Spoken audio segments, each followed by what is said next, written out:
আসসালামু আলাইকুম। Pay scale নিয়ে আরো একটি নতুন প্রস্তাব এসেছে। তো পে স্কেল নিয়ে বিভিন্ন সংগঠন তাদের প্রস্তাব রাখতেছে।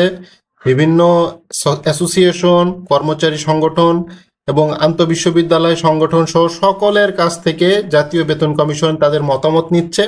এই মতামতের ভিত্তিতেই 2026 সালের থেকেই জানুয়ারি ফেব্রুয়ারি অথবা মার্চ এপ্রিল থেকেই পে স্কেল কার্যকর হবে।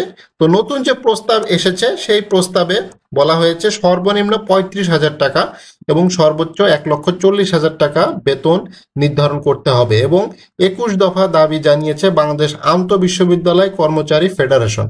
তো তারা যেটা করেছে, শুক্রবারের দিন অর্থাৎ গতকাল শুক্রবারের দিন তারা একটা সংবাদ সম্মেলন করেছিল জাতীয় প্রেস ক্লাবে। সেখানে যে দাবি তারা জানিয়েছে সেটা হচ্ছে সর্বোচ্চ 1,40,000 টাকা এবং সর্বনিম্ন 35,000 টাকা বেতন নির্ধারণ করা একটা দাবি তাদের রয়েছে এবং পাশাপাশি বছরে 10% বেতন বৃদ্ধি, যেটা ইনক্রিমেন্ট নর্মালি লাগতেছে 5%, তাদের যে দাবি আছে সেটা হচ্ছে 10% দাবি এবং বেতন বৃদ্ধি সহ শিক্ষা, চিকিৎসা, যাতায়াত ভাতা বৃদ্ধির দাবি তুলেছে সংগঠনটি।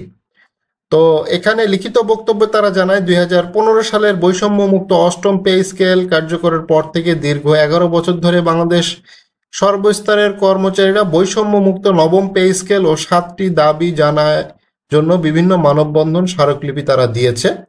তো বেতন কমিশনের কাছে তাদের দাবি দেশের বাজার বিশ্লেষণ, 6 সদস্য পরিবারের জীবনযাপন ব্যয়, বেতন বৈষম্যের বিষয়টি বিবেচনায় নিতে হবে। পাশাপাশি ন্যায্যতার ভিত্তিতে নবম পে স্কেলের জন্য প্রধান উপদেষ্টা ও বেতন কমিশনের কাছে 21টি প্রস্তাবনা উপস্থাপন করে আন্তঃবিশ্ববিদ্যালয় কর্মচারী ফেডারেশনের নেতারা। তো এদিকে তারা সর্বনিম্ন 35,000 টাকা বেতন এবং 12টি গ্রেড সহ 17 দফা প্রস্তাব দিয়েছে বাংলাদেশ ডিপ্লোমা ফার্মাসিস্ট অ্যাসোসিয়েশন। তারাও একটা দাবি দিয়েছে, সেখানেও বলা হয়েছে সর্বনিম্ন 35,000 টাকা এবং তাদের 17 দফা দাবি আছে এবং 12টি গ্রেডের প্রস্তাব তারা দিয়েছে। তো জাতীয় বেতন কমিশন 2025-এর সভাপতির কাছে দাবি জানানো হয় এবং বিডিপি এর প্রস্তাবগুলো হলো বেতন 20 থেকে কমিয়ে 12টি করা, 1:4 অনুপাতে সর্বনিম্ন বেতন স্কেল 35,000 টাকা এবং সর্বোচ্চ 1,40,000 টাকা জাতীয় বেতন স্কেল 2025-এ করতে হবে। 1 জানুয়ারি থেকে এটা কার্যকর করতে হবে এবং এক্ষেত্রে কমিশন প্রয়োজন মনে করলে সর্বোচ্চ বেতন 1,40,000 টাকার বেশিও করতে পারে, তবে সর্বনিম্ন সর্বোচ্চ বেতন অনুপাত 1:4 এর মধ্যে রাখতে হবে, যেটা 1:4 এর দাবি চলতেছে যে সর্বনিম্ন 35,000 টাকা। বাট সরকার যেটা চাচ্ছে, বেতন কমিশন থেকে কিছুটা আভাস পাওয়া গেছে যে 2015 সালে যে বেতন স্কেল ঘোষণা করা হয়েছিল সেই স্কেলকে ডাবল করে দেওয়ার জন্য, সেক্ষেত্রে শুধুমাত্র সচিবরা যারা আছে অর্থাৎ প্রথম, দ্বিতীয়, তৃতীয়, চতুর্থ, পঞ্চম গ্রেড, যারা ষষ্ঠ গ্রেড পর্যন্ত, এই ষষ্ঠ সপ্তম গ্রেড, এরা শুধুমাত্র বেনিফিটেড হবে, এদের বেতন ডাবল হবে, এরা অনেক বেনিফিটেড হবে। বাট 11 থেকে 20 গ্রেডের যে সকল কর্মচারী আছে, বিশেষ করে তৃতীয় এবং চতুর্থ শ্রেণী যে সকল কর্মচারী আছে, তাদের বেতন খুব একটা বাড়তেছে না।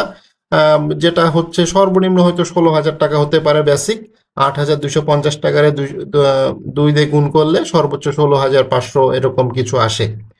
তো এটা করার একটা পরিকল্পনা রয়েছে, যেটা খুবই হতাশাজনক। প্রত্যেকটা কর্মচারী সংগঠন তারা সর্বনিম্ন 30,000 টাকা বেসিক করেছে, সবাই সর্বোচ্চ 35,000 টাকা বলেছে, বাট এটাকে সর্বনিম্ন হলো 30,000 টাকা করার একটা বেসিক এসেছে। সরকার এখন এই দাবিটা কিভাবে মানবে, বিশেষ করে জাতীয় বেতন কমিশন এই দাবিটা কতটা মেনে তারা চূড়ান্ত যে প্রতিবেদন, সেই প্রতিবেদনে কত টাকা দিবে, সরকারের কাছে প্রস্তাব করবে, সেটাও একটা দেখার বিষয়। আর আপনারা জানেন যে এর আগে মহার্ঘ ভাতা নিয়ে একটা কমিটি গঠন করা হয়েছিল, সেই মহার্ঘ ভাতার কমিটি যে প্রস্তাব দিয়েছে, সরকার কিন্তু সেই প্রস্তাব রাখে নাই। ঠিক আছে, সরকার সেই প্রস্তাব রাখে নাই, মানে মহার্ঘ ভাতাই দেয় নাই সরকার। যে প্রস্তাব সরকারকে দেওয়া হয়েছিল, জাতীয় বেতন কমিশন যদি 35,000 টাকা সর্বনিম্ন প্রস্তাব করেও থাকে, আদেও সরকার এটা মানবে কিনা, এটা সবচাইতে মানে ক্রিটিক্যাল একটা বিষয়।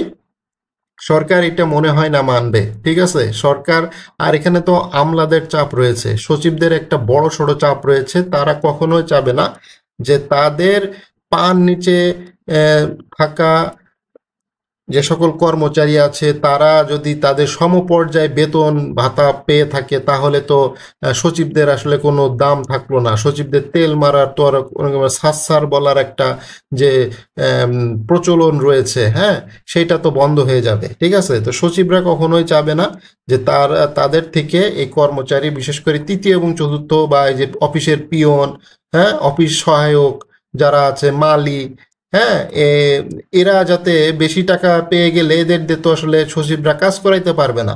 তো সচিবরা এই প্রস্তাব কখনোই মানবে না এবং সচিবরা আসলে কোনো প্রস্তাবও দিচ্ছে না। এ পর্যন্ত কোনো সচিবিক সংগঠন তো আছেই, সচিবদের তো সংগঠন আছে, সচিবদের সংগঠন থেকে কোনো ধরনের কোনো প্রস্তাব জাতীয় বেতন কমিশনে দেওয়া হয়নি। কারণ তারা দিবেও না, কারণ জানে তাদের বেতন অটোমেটিকলি বাড়বে। আর বেতন প্রস্তাব যেটাই দিক না কেন, অর্থ মন্ত্রণালয় তো আগে যাবে, তারপরে প্রধান উপদেষ্টার দপ্তরে যাবে। তো এই দপ্তর হতে গেলে আগে যেটা হবে, এই সচিবদের হাত দিয়েই যাবে। সো সচিবরা কখনোই চাবে না যে তাদের বেতনটা কম হোক আর এই কর্মচারীদের বেতনটা বেশি হোক। তো এটা আদায় করতে হলে আন্দোলন ছাড়া আসলে আদায় করা পসিবল না। আপনাকে যদি 35,000 টাকা সর্বনিম্ন বেতন নিতে হয় সরকারের কাছ থেকে, এটা আপনি এই দাবির কথা বিভিন্ন সোশ্যাল মিডিয়াতে বলে কোনো লাভ নেই। রাজপথে আন্দোলন করে এটা আদায় করে নিতে হবে।